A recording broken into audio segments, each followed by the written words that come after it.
Bridges along the Rhine River were blown, but they seized the Remagen Bridge.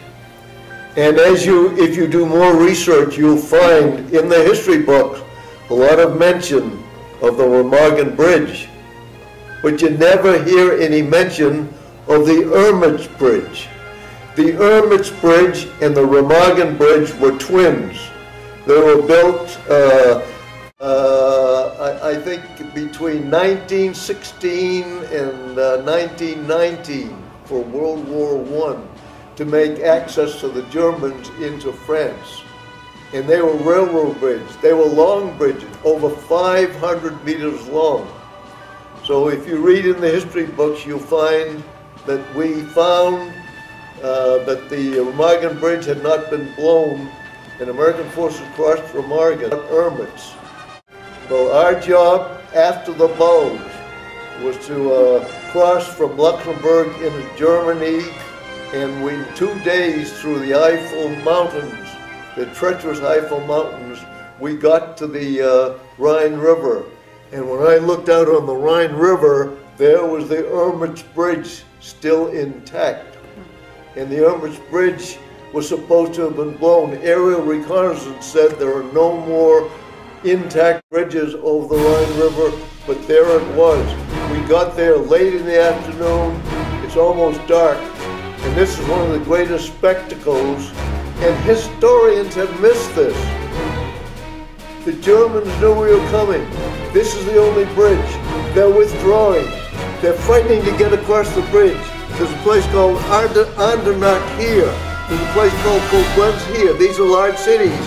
And masses of German dissidents and trucks and horses and men all moving this way to cross the Urmitz Bridge. And they met here. It was like musical chairs, 6 people, 8 people fighting for one. And when I looked out and saw this is an unbelievable spectacle. You can't believe this. The Germans flooding out. So we immediately attacked. But it was about 2 miles from the promontory where we were. We came down onto the level ground. And there were no trees, no ridges. It was like a pool table. And we got onto it. And the minute we got onto it and headed for the river, the German 88s, which had been protecting the bridge from the air, leveled, and they started shooting at us. It would have been murder for us to continue.